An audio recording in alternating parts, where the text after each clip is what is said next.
Roman नगर Herculaneum से प्राप्त एक 2000 वर्ष पुराना दस्तावेज। यह दस्तावेज 79 ईस्वी में माउंट वेसुवियस के ज्वालामुखी विस्फोट में बुरी तरह जल गया था। वैज्ञानिकों ने वह कर दिखाया है जिसे इतिहासकार असंभव मानते थे। माउंट वेसुवियस की राख के नीचे दबे 2000 साल पहले कोयले में तब्दील हो चुके लिपि के टुकड़े फिर से बोलने लगे हैं, स्याही से नहीं बल्कि कृत्रिम बुद्धिमत्ता के जरिए। कृत्रिम बुद्धिमत्ता का उपयोग करते हुए इतालवी वैज्ञानिक खोए हुए पाठ को जोड़ रहे हैं और उन्नत इंफ्रारेड इमेजिंग के माध्यम से जो जानकारी सामने आई है उसे समझने की कोशिश कर रहे हैं। जुनून और रहस्य की प्रेरणा से प्रेरित 3 छात्रों ने मृतकों को बोलने पर मजबूर कर दिया और उन्होंने जो खोजा वह न तो कविता थी और न ही दर्शन। यह कुछ ऐसा शक्तिशाली था जो इतिहास को ही पुनर्लेखन करने की क्षमता रखता था। 24 अगस्त 79 ईस्वी को माउंट वेसुवियस ज्वालामुखी 1 लाख परमाणु बमों के बराबर तीव्रता से फट गया। इससे गैस और ज्वालामुखीय पदार्थों का एक अत्यधिक गर्म बादल उत्पन्न हुआ जो 400 मील प्रति घंटे से अधिक की गति से आगे बढ़ा और जिसका तापमान 900 डिग्री फ़ारेनहाइट तक पहुंच गया। यह बादल ज्वालामुखी से 6 मील दूर स्थित एक समृद्ध शहर हरक्यूलेनियम से टकराया और वहां मौजूद सभी लोगों की तुरंत मृत्यु हो गई। लोग जहां खड़े थे वहीं मर गए, इमारतें ढह गईं और नेपल्स की खाड़ी के नजारे वाले एक आलीशान विला में ग्रंथों से भरी एक लाइब्रेरी पल भर में जलकर राख हो गई। गर्मी से ये लेख जलकर राख नहीं हुए, बल्कि गर्मी से ये कोयले जैसे बन गए। कागज काला पड़ गया और सख्त हो गया। वे पांडुलिपियां ठोस पिंडों में तब्दील हो गईं जो देखने में लकड़ी के टुकड़ों जैसी लग रही थीं। फिर ज्वालामुखी वेसुवियस ने उन्हें 60 फीट ज्वालामुखी चट्टान और कीचड़ के नीचे दबा दिया, जहां वे 1600 से अधिक वर्षों तक पड़ी रहीं। 1750 के दशक में मजदूर कुआं खोद रहे थे जब उन्हें कुछ मिला। यह पैपेरी का विला था। इस विशाल स्थान में 60 से अधिक कमरे थे और हर जगह कांस्य की मूर्तियां थीं। लेकिन एक कमरे में उन्हें सैकड़ों अलमारियां मिलीं जिन पर जले हुए लट्ठों जैसी वस्तुएं रखी हुई थीं। जब विद्वानों ने गौर से देखा तो उन्हें एहसास हुआ कि वे लकड़ी के लट्ठे नहीं थे, वे हस्तलिखित ग्रंथ थे। अगले कुछ दशकों में उत्खननकर्ताओं ने उस विला से 1800 से अधिक हस्तलिखित ग्रंथ निकाले। यह एक ऐतिहासिक घटना थी क्योंकि यह प्राचीन दुनिया का एकमात्र अक्षुण्ण पुस्तकालय है जिसकी खोज की गई है। अन्य सभी प्राचीन ग्रंथ सदियों से लेखकों द्वारा बनाई गई प्रतियों के रूप में ही मौजूद हैं, लेकिन ये ग्रंथ मूल थे जो समय के साथ संरक्षित थे। जिस दिन माउंट वेसुवियस ज्वालामुखी फटा उसी दिन ये किताबें उन्हीं अलमारियों पर पड़ी थीं। नकल की गलतियों से अछूती, सेंसरशिप से अछूती और इतिहास के धीरे धीरे मिटने से भी अछूती। लेकिन एक समस्या थी, इन्हें कोई पढ़ नहीं सकता था। ये ग्रंथ इतने नाजुक थे कि इन्हें खोलना असंभव था। जरा सा भी स्पर्श होता तो ये चूर चूर हो जाते। फिर भी विद्वानों ने इन्हें खोलने का प्रयास जारी रखा क्योंकि वे इनके भीतर छिपे रहस्यों को जानने के लिए उत्सुक थे। कुछ लोगों ने परतों के बीच लेखन की झलक पाने की उम्मीद में उन्हें ब्लेड से काटकर खोला। पपायरस गलकर बिखर गया। कुछ अन्य लोगों ने उन्हें नरम करने के लिए रसायनों का प्रयोग किया। वे घुल गए। उन्हें हाथ से धीरे से छीलने के प्रयास भी उसी तरह विफल रहे। छूते ही वे कागज में बदल गए। 1750 के दशक में एक विद्वान ने एक ऐसी मशीन बनाई जो ग्रंथों को खोल सकती थी। यह आविष्कार इतिहास को उजागर करने के उद्देश्य से किया गया था, लेकिन इसने इतिहास को काफी हद तक नष्ट कर दिया।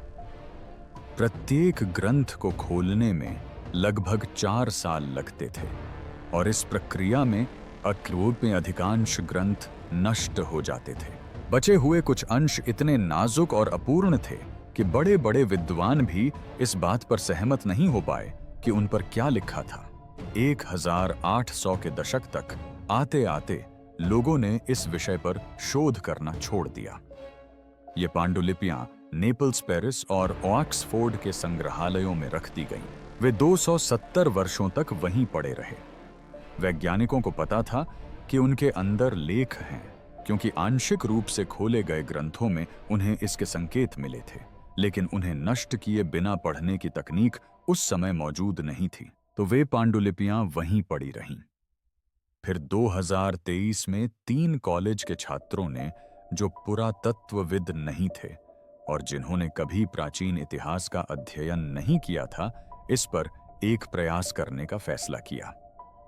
उन्होंने एक ऐसी तकनीक का इस्तेमाल किया जो पुरातत्वविदों ने पहले कभी नहीं आजमाई थी, और उन्हें अंदर जो मिला वह किसी भी वैज्ञानिक की कल्पना से परे था। छिपा हुआ सच सामने आ गया। लंबे समय से चली आ रही उलझन का समाधान अप्रत्याशित रूप से तब मिला जब डॉक्टर ब्रेंट सील्स ने एक चुनौती पेश करने का फैसला किया।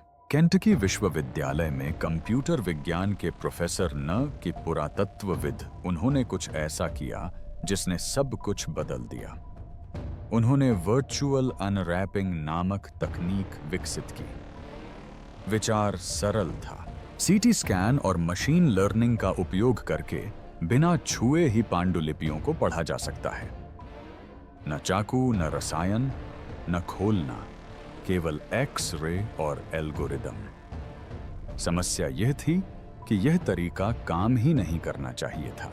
ये पांडुलिपियां पपायरस से बनी थीं, जो पौधों के रेशों से बनी पतली चादरें होती हैं। जब वेसुवियस ज्वालामुखी फटा तो तीव्र गर्मी ने उस पपायरस को कार्बन में बदल दिया। लेकिन प्राचीन लेखकों द्वारा इस्तेमाल की जाने वाली स्याही भी कार्बन आधारित थी।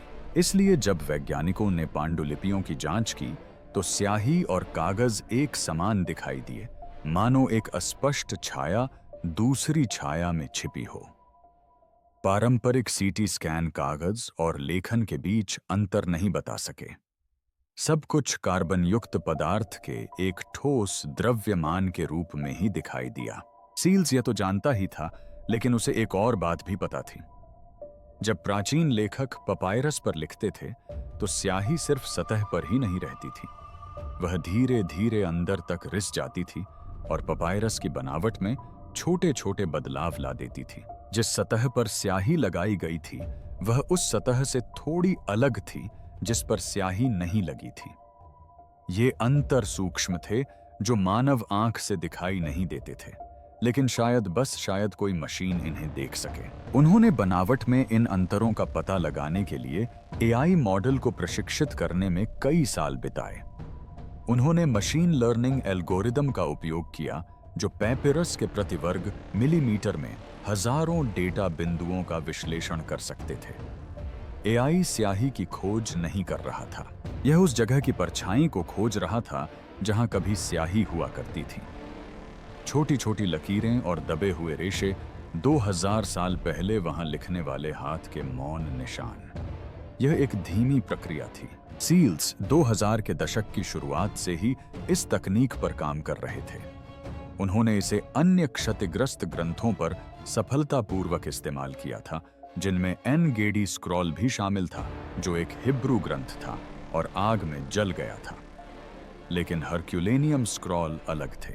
वे पहले से कहीं अधिक क्षतिग्रस्त, अधिक संकुचित और स्कैन करने में अधिक कठिन थे, और अकादमिक जगत भी उनका समर्थन करने के लिए उत्सुक नहीं था।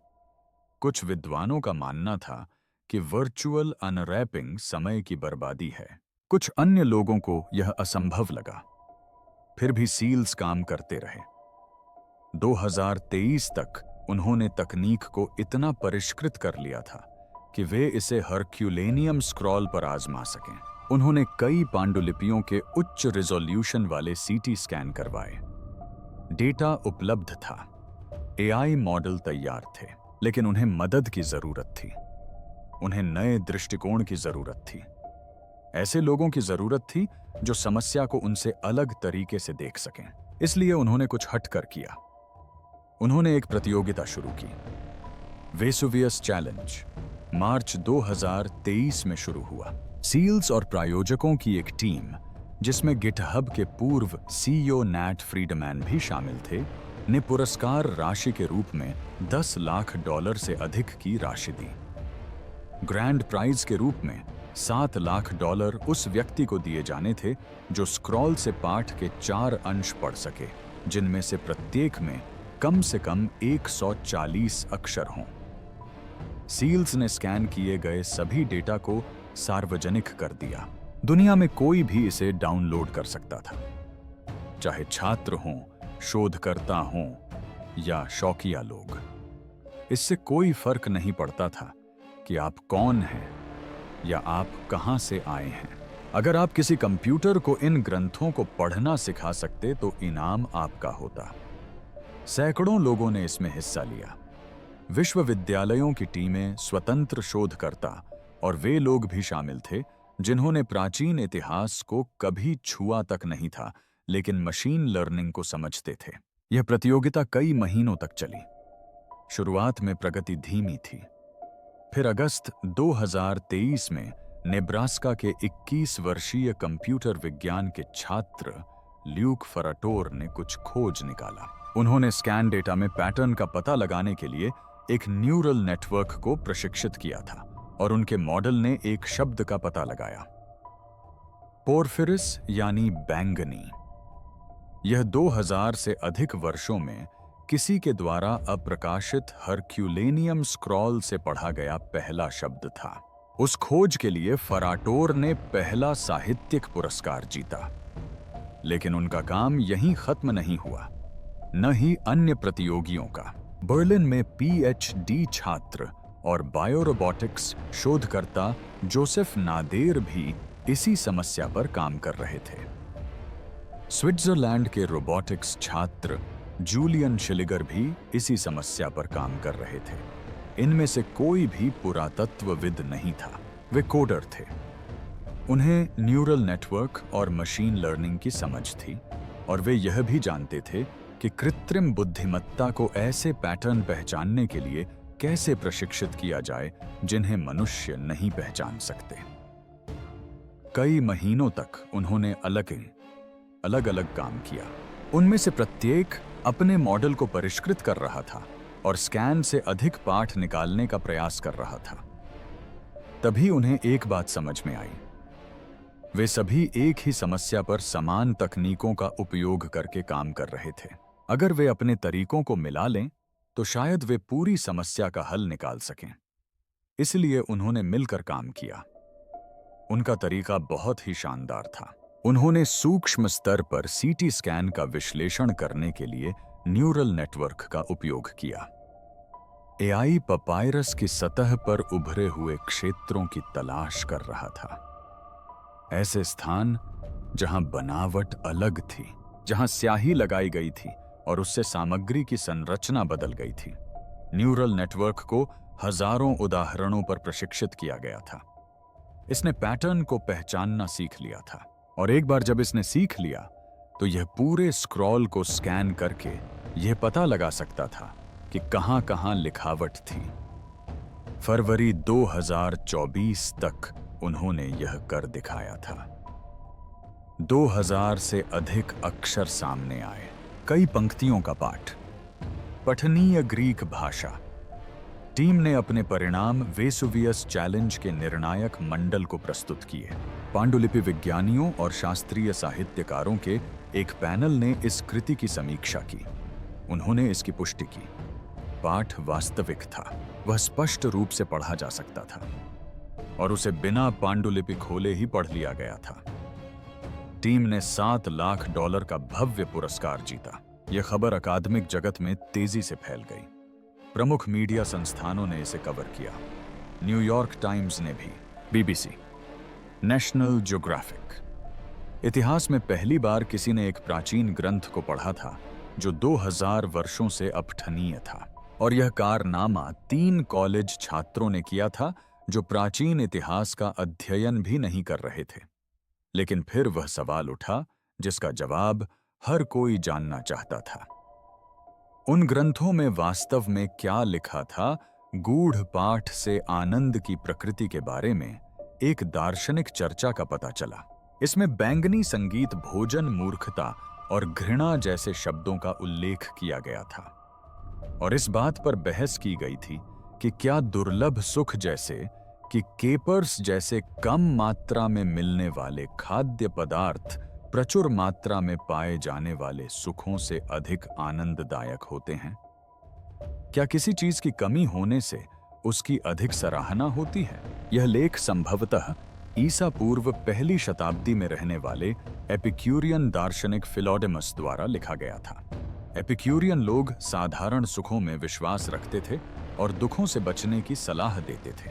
उनका मानना था कि जीवन का लक्ष्य सुखी रहना है, लेकिन वह सुख संयम से प्राप्त हुआ था, अति से नहीं।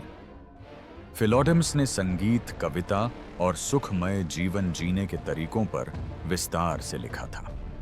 विला ओएफ द पेपिरी से प्राप्त पांडुलिपियों को उनकी निजी पुस्तकालय का हिस्सा माना जाता है या फिर उनके संरक्षक का पुस्तकालय। और अब सीटी स्कैन और मशीन लर्निंग की बदौलत और 3 छात्रों के दृढ़ संकल्प के कारण वे फिर से पढ़ने योग्य हो गए हैं। एक पांडुलिपि का केवल लगभग 5% भाग ही पूरी तरह से समझा जा सका था। बाकी जानकारी अभी भी शेष ग्रंथों में छिपी हुई थी, लेकिन तकनीक कारगर साबित हुई। यही सफलता थी। सील्स ने यह साबित कर दिया था कि वर्चुअल अनरैपिंग से उन दस्तावेजों से टेक्स्ट को रिकवर किया जा सकता है जिन्हें सभी ने हमेशा के लिए खोया हुआ मान लिया था। और उन 3 छात्रों ने यह साबित कर दिया था कि इतिहास रचने के लिए प्राचीन इतिहास में पीएचडी की आवश्यकता नहीं होती। आपको बस यह समझने की जरूरत होती है कि कंप्यूटर को वह चीज कैसे सिखाई जाए जो मनुष्य नहीं देख सकते। हालांकि काम अभी भी जारी है। 2024 वेसुवियस चैलेंज ने नए लक्ष्य निर्धारित किए हैं। 2025 के अंत तक 4 स्क्रॉल का 90% पढ़ना है। इस बार पुरस्कार ज्यादा होंगे और जाहिर है प्रतियोगिता में भाग लेने वाली टीमों की संख्या भी ज्यादा होगी और हर महीने ज्यादा लेख बरामद किए जा रहे हैं, क्योंकि अब जब उन्हें पता चल गया था कि यह संभव है तो रुकने का कोई कारण नहीं था। लेकिन फिर भी ये लेख इतने महत्वपूर्ण क्यों हैं? ये पांडुलिपियां इतनी महत्वपूर्ण क्यों थीं? विला ओएफ द पेपिरी सिर्फ एक और रोमन घर नहीं था। यह बहुत विशाल था, 250 मीटर से भी अधिक लंबा, कई मंजिलों और आंगनों वाला। हर जगह कांस्य की मूर्तियां थीं, संगमरमर के फर्श, दीवारों पर भित्ति चित्र। इसका मालिक बहुत धनी रहा होगा और उनके पास कुछ और भी था, ढेर सारी किताबें। जब 1750 के दशक में खुदाई करने वालों ने उन ग्रंथों को खोजा तो उन्हें एहसास हुआ कि वे क्या देख रहे थे। यह प्राचीन विश्व का एकमात्र अक्षुण्ण पुस्तकालय था जिसकी खोज की गई थी। आधुनिक युग तक बचे अन्य सभी प्राचीन ग्रंथों की सदियों तक हाथ से नकल की गई थी। इलियड, ओडिसी, प्लेटो और अरस्तु की रचनाएं, इनमें से कोई भी मौलिक नहीं थी। वे प्रतियों की प्रतियां थीं। मूल लेखकों की मृत्यु के सैकड़ों वर्ष बाद लिखी गई थीं। इसी से समस्याएं उत्पन्न हुईं। जब भी कोई लेखक किसी पाठ की नकल करता था तो उससे गलतियां होती थीं। वे शब्दों को गलत पढ़ते थे, वे पंक्तियां छोड़ देते थे। जब उन्हें लगा कि मूल पाठ अर्थहीन है तो उन्होंने अपनी व्याख्याएं या संशोधन जोड़ दिए। सदियों से ये त्रुटियां बढ़ती गईं। विद्वानों ने प्राचीन लेखकों द्वारा वास्तव में क्या लिखा गया था और बाद के नकल करने वालों ने क्या बदला, यह समझने में अपना पूरा जीवन व्यतीत कर दिया। लेकिन हरकुलेनियम में मिले ग्रंथ अलग थे। वे मूल थे, या कम से कम वे मूल रचना के इतने करीब लिखे गए थे कि सदियों से नकल किए जाने के कारण उनके पाठ में कोई बदलाव नहीं आया था।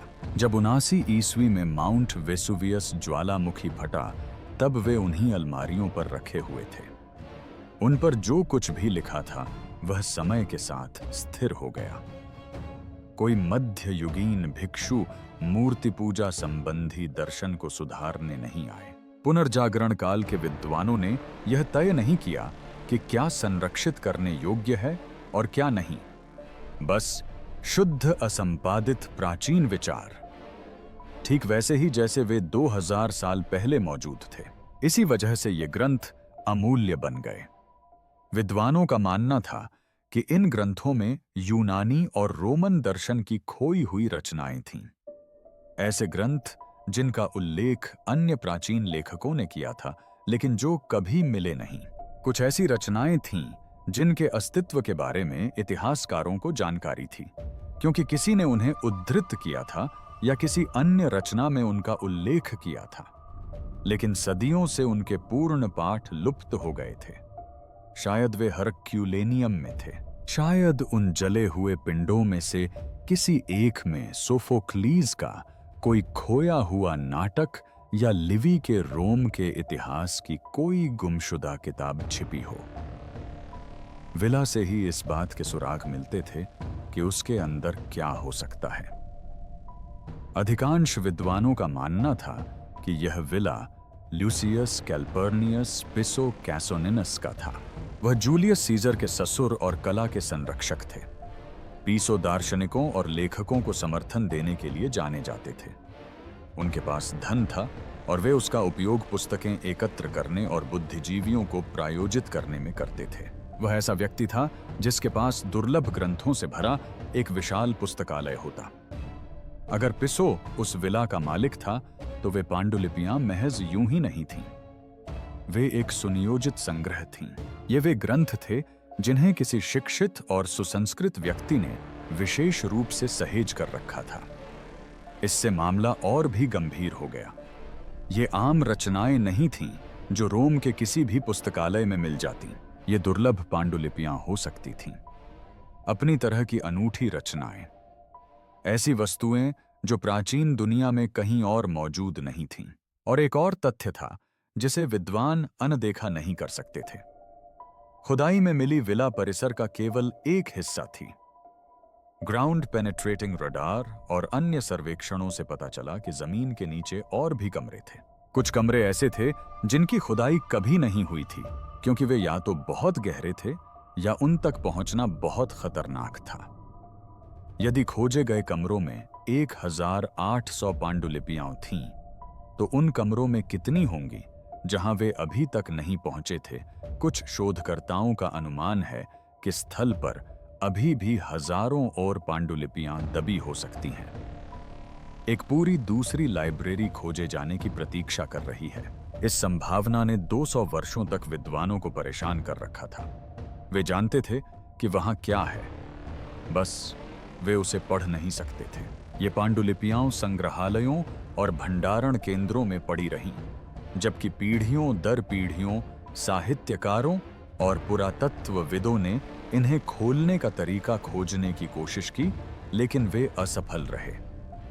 उस समय ऐसी तकनीक मौजूद नहीं थी, इसलिए वे प्रतीक्षा करते रहे और आशा करते रहे कि शायद किसी दिन कोई इसका हल निकाल लेगा।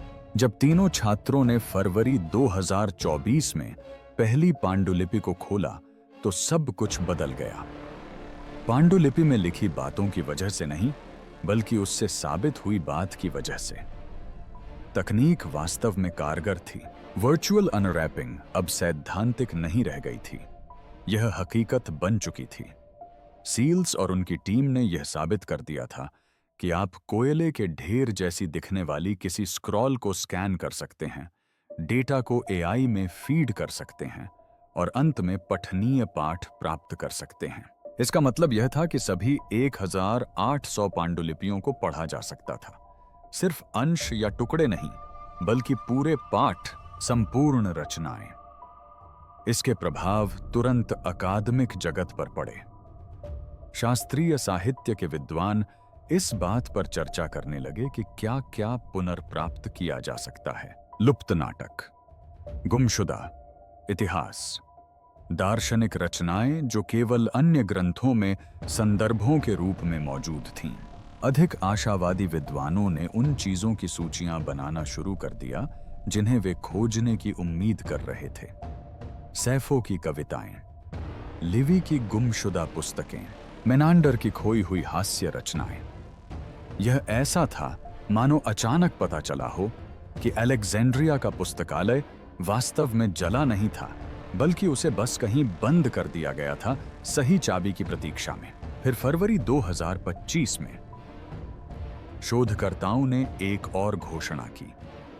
उन्होंने स्क्रॉलपी HERC 172 के अंदरूनी हिस्से की पहली पूरी छवि तैयार कर ली थी। केवल अलग अलग शब्द या वाक्यांश नहीं, कई कॉलम में टेक्स्ट था। प्रत्येक कॉलम में लगभग 26 लाइनें थीं। शोधकर्ता पेज का लेआउट देख सकते थे, लिखावट, शब्दों के बीच की दूरी, ऐसे पूरे खंड जिन्हें बिना किसी अंतराल के लगातार पढ़ा जा सकता था। वह हस्तलेख खुल रहा था। उस छवि से पता चलता था कि अब क्या संभव है। विद्वान प्राचीन हस्तलेखन शैलियों का अध्ययन कर सकते थे। वे देख सकते थे कि पृष्ठ पर पाठ किस प्रकार व्यवस्थित था।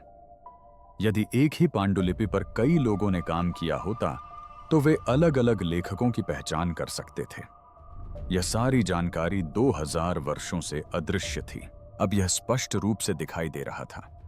और इसे देखने के लिए पांडुलिपि को नष्ट करने की आवश्यकता नहीं थी। इस विधि ने हरकुलेनियम से परे भी कई संभावनाएं खोल दी। दुनिया भर में अन्य जले हुए दस्तावेज भी थे, ऐसी पांडुलिपियां जो आग या प्राकृतिक आपदाओं में क्षतिग्रस्त हो गई थीं। ऐसे ग्रंथ जो इतने नाजुक थे कि उन्हें खोला नहीं जा सकता था। यदि वर्चुअल अनरैपिंग हरक्यूलेनियम स्क्रॉल पर काम कर सकती है तो यह उन पर भी काम कर सकती है। मध्य युग में जलकर खाक हो चुकी पुस्तकालयों पर, युद्धों में क्षतिग्रस्त दस्तावेजों पर। कोई भी ऐसा पाठ जो शारीरिक रूप से संभालने के लिए बहुत नाजुक था, उसे इसी तकनीक का उपयोग करके स्कैन करके पढ़ा जा सकता था। लेकिन असली महत्व उन पांडुलिपियों के लिए था जो अभी भी जमीन के नीचे दबी हुई थीं। क्या खुदाई में मिला विला किसी बड़े परिसर का सिर्फ एक छोटा सा हिस्सा था? और अगर मुख्य पुस्तकालय कभी नहीं मिला होता तो संभवतः हजारों और पांडुलिपियां खोजे जाने की प्रतीक्षा कर रही होती। और अब उन्हें पढ़ने का एक तरीका मिल गया था कि हरकुलेनियम में खुदाई का काम दशकों पहले लगभग बंद हो गया था, क्योंकि यह स्थल खुदाई के लिए कठिन और खतरनाक था। प्राचीन शहर के ऊपर आधुनिक इमारतें बनी हुई थीं। ज्वालामुखी की चट्टान बेहद कठोर थी और कलाकृतियों को नुकसान पहुंचने का खतरा बहुत अधिक था। लेकिन अगर वर्चुअल अनरैपिंग काम कर जाए तो तब क्षतिग्रस्त पांडुलिपियों को भी पढ़ा जा सकता था। यहां तक कि उन टुकड़ों को भी जिन्हें इतना नष्ट मान लिया गया था कि उन्हें पुनः प्राप्त करने का कोई प्रयास नहीं किया जाता था। सब कुछ संभावित रूप से पठनीय हो गया। इससे आगे खुदाई करने की कोशिश करना सार्थक होगा या नहीं, इस पर विचार करना कठिन हो गया। पहले जोखिम यह था कि आप शायद पांडुलिपियां खोद कर निकाल लें और उन्हें नष्ट कर दें। मैं इन्हें पढ़ने की कोशिश कर रहा हूं। अब आप इन्हें खोज निकाल सकते हैं, इन्हें स्कैन कर सकते हैं और अंदर मौजूद नाजुक सामग्री को छुए बिना उन्हें पढ़ें। फरवरी 2025 की तस्वीर ने कुछ और ही साबित कर दिया। यह अब केवल अलग अलग शब्दों या वाक्यांशों को पुनः प्राप्त करने के बारे में नहीं था। शोधकर्ता निरंतर पाठ पढ़ रहे थे, पूरे तर्क, संपूर्ण विचार। उस पांडुलिपि में दार्शनिक चर्चा खंडित या अपूर्ण नहीं थी, यह सुसंगत थी। इसका अर्थ यह था कि तकनीक इतनी उन्नत थी कि प्राचीन लेखन के केवल अंशों को ही नहीं बल्कि संपूर्ण सामग्री को पुनर्प्राप्त किया जा सके। लेकिन वास्तविक रचनाएं, पूर्ण ग्रंथ जिनका अध्ययन और विश्लेषण किया जा सके, ठीक उसी तरह जैसे विद्वान किसी अन्य प्राचीन पांडुलिपि का अध्ययन करते हैं। भविष्य में मिलने वाले ग्रंथों में लुप्त नाटक, गुमशुदा कविताएं या ऐतिहासिक विवरण हो सकते हैं जो प्राचीन दुनिया के बारे में विद्वानों के ज्ञान में मौजूद कमियों को पूरा कर सकें, या फिर उनमें ज्यादा दार्शनिक विचार हो सकते हैं। संगीत और भोजन पर ज्यादा चर्चाएं, और इस बात पर भी कि क्या कमी से आनंद बढ़ता है। उनमें क्या था, इससे कोई खास फर्क नहीं पड़ता था। महत्वपूर्ण बात यह थी कि उन्हें पढ़ा जा सकता था। 2000 वर्षों तक बंद रहने के बाद पुस्तकालय आखिरकार खुल रहा था, और यह तो बस शुरुआत थी। आपको क्या लगता है कि अभी तक पढ़े न गए ग्रंथों में और क्या-क्या छिपा हो सकता है? नीचे कमेंट में हमें बताएं। ऐसी और कहानियों के लिए लाइक, शेयर और सब्सक्राइब करना न भूलें। अगले वीडियो में मिलते हैं।